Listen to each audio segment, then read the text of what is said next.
What's going on, Junkie Nation? Gorgeous George and Goes are back with another MMA superstar. This time it's UFC middleweight Brad Tavares, who's got a big fight coming up here at UFC 264 this Saturday against Omari Akhmedov. What's up, Brad? How are you? What's up, fellas? Thanks for having me. I'm doing well. I love that chair you're in, man. Is that the relaxation after extreme couture practice is done and you hit the showers? You go chill on that bad boy? This is the daddy rocking chair. When you become a father, this is the type of chair you need to put your baby to sleep. How's your daughter? Very comfortable. 4? She is 3. She'll be 4 in November, and we got one more on the way. Oh, nice. Congrats. Thank you. When does the next baby due? October, end of October, 22nd or 23rd is what they're telling us. Do we know if we're having a boy or a girl? Another girl. So I'm a girl dad.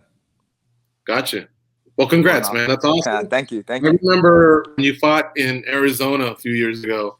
Yep. I asked you if you wanted to celebrate your fight or just what were you going to do after the fight? You know, maybe hit your favorite food or party, and you go, I'm going to get in my car and drive back as fast as I can to my dog. Wow. That's exactly what we did. One of my brother, he rented a car. He flew into Vegas, rented a car. Me, Ray, and Eric flew out, I think on a Monday or Tuesday, whenever they have us fly out. And he came in, I think on like Wednesday or so. He rented a car, drove out.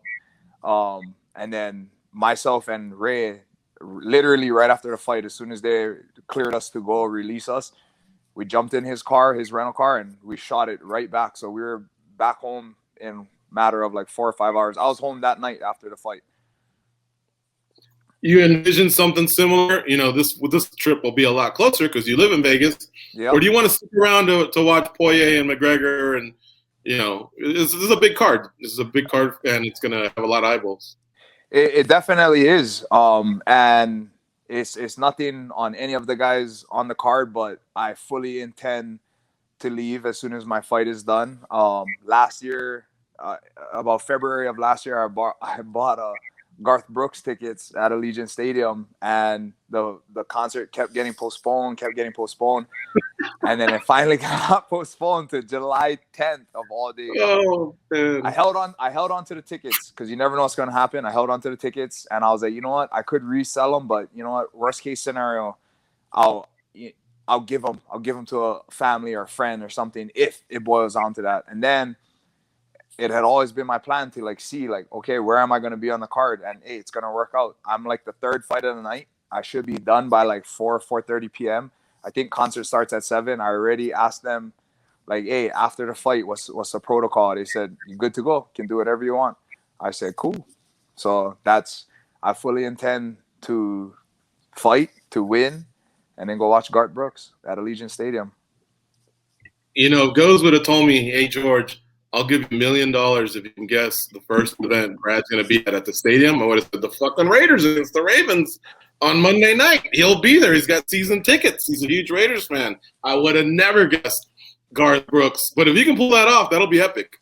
Yeah, Garth Brooks. So, yeah, if I can pull it off, it will be epic. But, again, I'm not, you know what I mean, fully focused on my fight, and whatever happens after happens after.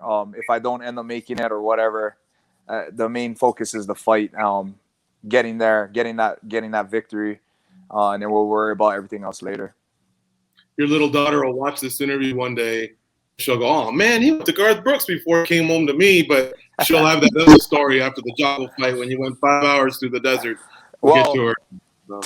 Well, I will come home first because I obviously got to shower and, get ready, get fresh, get my boots and my hat on. No, I'm kidding. But I will come home. That's definitely my first stop is going to be to see my family. But then after that, it may be to Allegiant Stadium. Goes, my mind is rattled here. I would have never guessed Hawaii boy talking about Garth Brooks. Go ahead, Goes. You got some questions? I got to get mine ready because that trips me out. I never would have guessed him to be a Garth Brooks fan. Yeah. Brad, how different will Garth Brooks night be if you were $50,000 richer that night? Are drinks going to be on you, or is it going to be a seat upgrade? What happens then?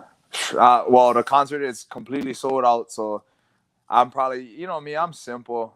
I'm gonna sit in my seats. I won't do nothing fancy. Um, I don't really drink anymore, you know. So I mean, maybe I'll buy a bunch of expensive slices of pizza at this concert and just indulge that way, you know. Like, can I have a full pizza? Oh, that's like $100. I'll take it. Give me it. But nah, you know, like that would be awesome to be sitting there and enjoying a concert, $50,000 richer. So hey, that gives me something to look forward to. You know, I gotta put that out in the universe. So let's talk a little bit about the fight here. Where are things are so different now? You know, Vegas is starting to finally feel a little normal. Where are you Yes. at as far as emotions? How different is this fight from any fight you've had before? Emotionally, honestly, I feel a lot more calm. I was just thinking about that this morning. I was able to start my week off how I normally do. Get up, get breakfast ready for my family, get ready, go to training at 10 a.m. At the PI. You know, I haven't been able to get a Monday training like this in a while, so it was nice to do that. And then everything is pretty chill. Yeah, we do have to go quarantine tomorrow, but the place that we're staying at is literally 5 minutes away from my house. So I don't know how that will be, you know, like being so close to home, but yet so far because I can't see my family. You guys already know I'm huge with my family. But no, it's really relaxing and calming. And being that we're right there and they already told us like, hey, if you guys do need to get things dropped off, you just got to get it cleared with us and somebody can drop off whatever it is. So that takes a lot of the stress out of it because honestly, the like this past weekend and today especially, like say I was leaving on a flight tomorrow.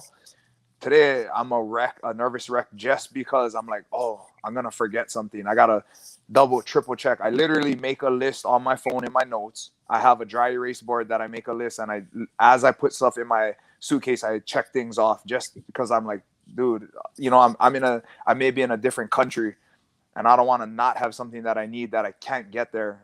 I learned that lesson, I think, when I fought in England. I was like, you know what? When I get there, I'll buy this, this, and that. And I got there, and they don't even have or have heard of those things. And then, you know, it kind of threw me off a little bit. But yeah, so I feel way more calm about this, way more relaxed. I'm gonna go right down the road. If I forget something, I'll have it brought to me. It's not a big deal.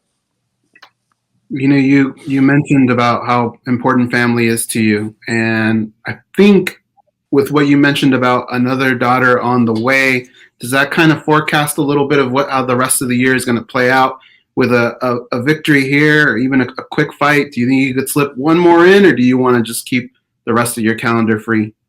No, I've the first time with my daughter, the first time around, I, you know, like after, so I have fought October the 7th, I believe, and she was born on November the 4th. So I took a little bit time off until that April fight in Arizona. That was just because I was new to this. I had no clue what it was going to be like. Being that I've been through it before, I think, you know, like I kind of know what to expect as far as sleeping, not sleeping, the demands of being a parent. So I think I'll be able to at least, you know, like granted injuries, whatever, I think I'll be able to get another fight in this year for sure. And then, yeah, and maybe just enjoy the holidays with my newborn. You know, they say winning is contagious, and you see Francis Ngannou coming in with a belt, and then you have some guys that have done some stints at Extreme Couture, like Brandon Moreno and Aljamain Sterling with a belt. Just that whole vibe of your gym and you personally, because you've been there so long, how much different do you feel like? Does that guy make you guys push like an extra gear every single time now with the success that the gym has been having of late? Me personally, no, because the success, the hard work, all of that is something that, you know, like I expect that out of myself, especially. I expect that out of my team and my teammates. And you guys have been around. You guys have seen me at practice. I'll push these guys. I'm one of the more veteran guys there. I've been there probably the longest out of everybody that's there currently right now. So yeah, I kind of take that, that unspoken team captain role and push these guys and, and just try to motivate these guys. But I do see it in the other guys, like seeing the success of somebody that is there doing the same things that they're doing. Sorry about that. It shows them that, hey, I can do this too, and to see how many guys right now that we got from our gym in the UFC is great. But yeah, I love seeing the success of my teammates and even the people that decide to come in and train with us for their camps, like Moreno, Aljo, and Francis is one of the teammates. So it makes me happy, and yeah, it puts me in a positive space, I would say. So it's definitely a plus. Brad, this is a gambling town, so I'm going to bring it up. You're the favorite, minus 150. Akhmedov plus 125. Does that mean anything to you? I mean, we had old Justin James was a big gambler, but do you ever look at odds? Do people talk to you about it? What goes on there? Obviously, I see it every now and then, and especially when it gets closer to the fight. There's a bunch of fights that I've been in where I was the underdog, and I was like, oh, wow, really? Oh, okay. It honestly doesn't bother me one way or another.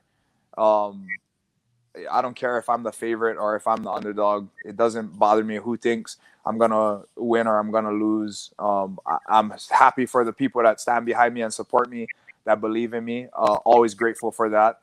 I'd be happy for the doubters too, It's just something I can say, like, laugh at after. But yeah, I don't pay attention to lines too much. I do see it. You get tagged in posts and whatnot, but yeah, it has no effect on me, really. And I do want to be clear that I actually appreciated Justin gambling on himself. I'm a gambler. I could see myself doing that if I was ever a prize fighter like you guys. So no disrespect, man. Plus, he was clear about saying he don't give a fuck what we think anyway. So I think I'm in the clear. Hey, last week you completed your 11th year as a UFC fighter, and this will be your 20th fight. What does that mean to you? Shit, I guess it means I'm getting old, right? Nah, it's cool, like now when I look at things like that, like I just did an interview yesterday. I had no clue that this was going to be my 20th fight. And then it was with Rob DeMello over in Hawaii, and he brought up that he's like, only you and two other UFC fighters have 20 plus UFC fights, and that's BJ and Max, two legends right there. So to be up there with them is awesome. I was having a conversation with Francis on Saturday. He was asking me how long I've been in the UFC, and I was like, bro, I've been in the UFC since 2010, and he didn't even start fighting, at that point. But yeah, so it's definitely cool. It just goes to show you that, like I spent a third of my life in the UFC. I basically grew up in the UFC, I think I had only 4 or 5 fights coming into the UFC. And then I had four fights, I think, in the Ultimate Fighter. And then all of the fights have been in the UFC. So it's pretty crazy, I'm appreciative of the career I had, and I'm still like wake up passionate about it, and I'm still pushing towards that goal of having a belt, and I don't think I'm far off. I'm glad you used that word, career. Think about it. You phrased it perfectly. A third of your life has been a UFC fighter, the very top. And I was also going to bring up the exhibition bouts on Tough. So I know you were 22 when you were fighting in the UFC, but you were probably 21 when you were filming the show. And think about it now, years later, you're soon to be a father of 2. You have those 20 fights, as of Saturday. That's pretty cool, that you made a career out of a sport that didn't even exist some 27, 28 years ago. When you look back on the history of the sport, I think a lot of the guys and gals can be very, very proud of their contributions, so I think that's phenomenal when you get to 20. Yeah, it definitely is like a notch in the belt. And what is even crazier about like what you're saying about how like young the sport is that me personally, like somebody else brought this up to me because they were asking me like my background and stuff, and then they're like, they're like, wait, so you didn't have any type of like martial arts training, formal training? And I was like, no.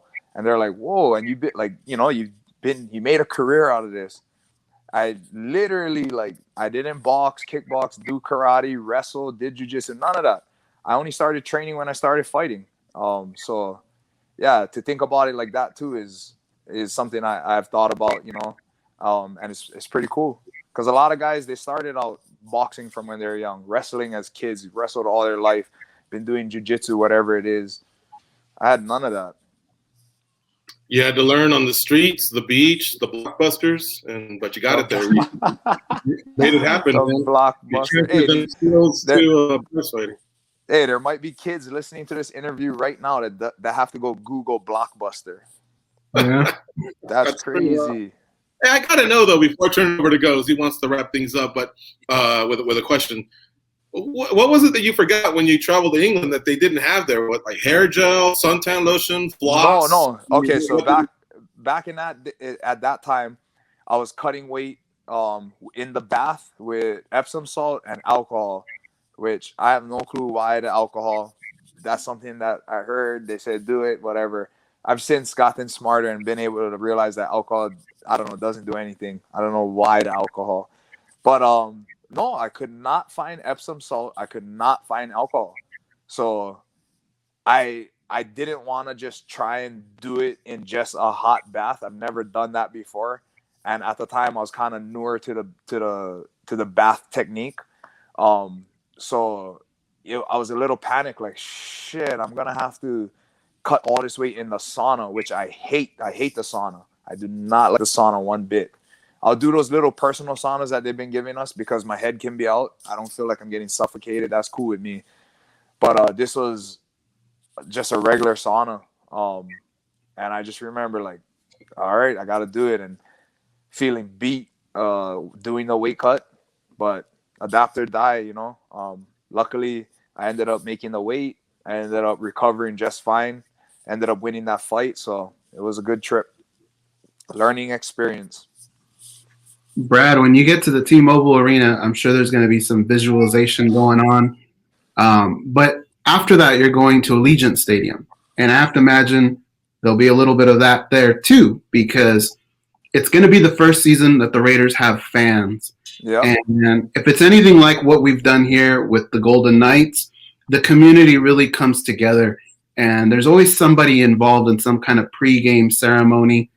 Granted, in hockey, there are way more games than in football, but I can't think of very many people that are more of a diehard Raider fan than yourself. In that inaugural season, has anything been done? Has anybody made a phone call? Whatever that pregame ritual is for the Raiders, I don't know if you guys light someone on fire. You guys are crazy.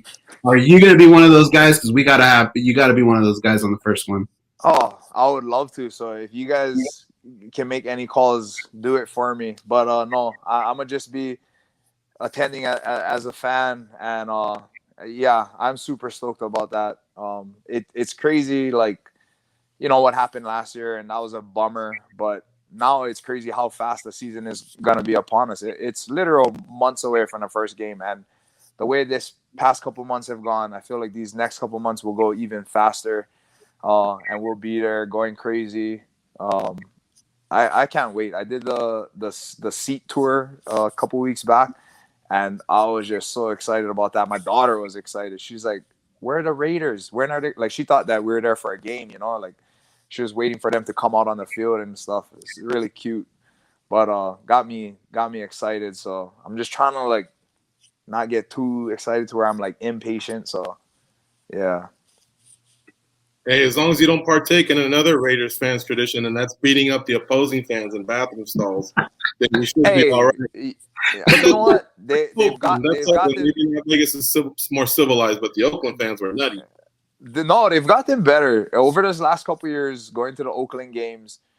I remember, like, back in 2015 or 16 was, like, the first game in Oakland that I went to, and I was fully ready to, like, I seen, like, walking through the tailgating, seeing some crazy fans taunting the other fans, and we ended up losing that game. I believe we played Kansas City.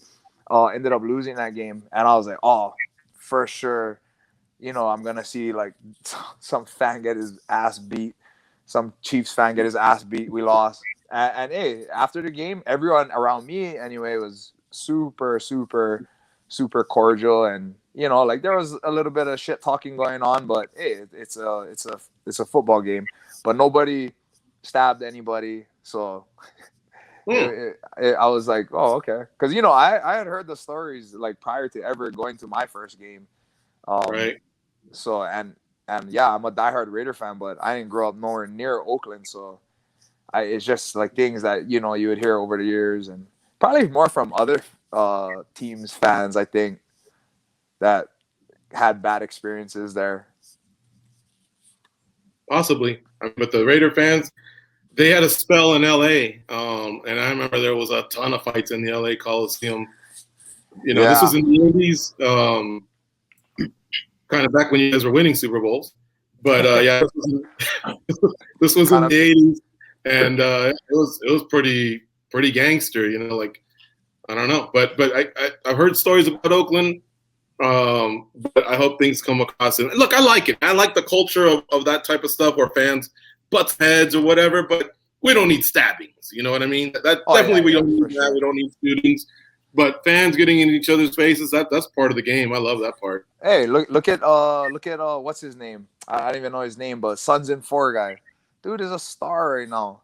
Mm-hmm. You know what I mean? Like crazy. Sons in 4 guy. Bro, I seen somebody did like a post on him, and they had him like at concerts with a DJ. They had him doing like photo ops before and after the game.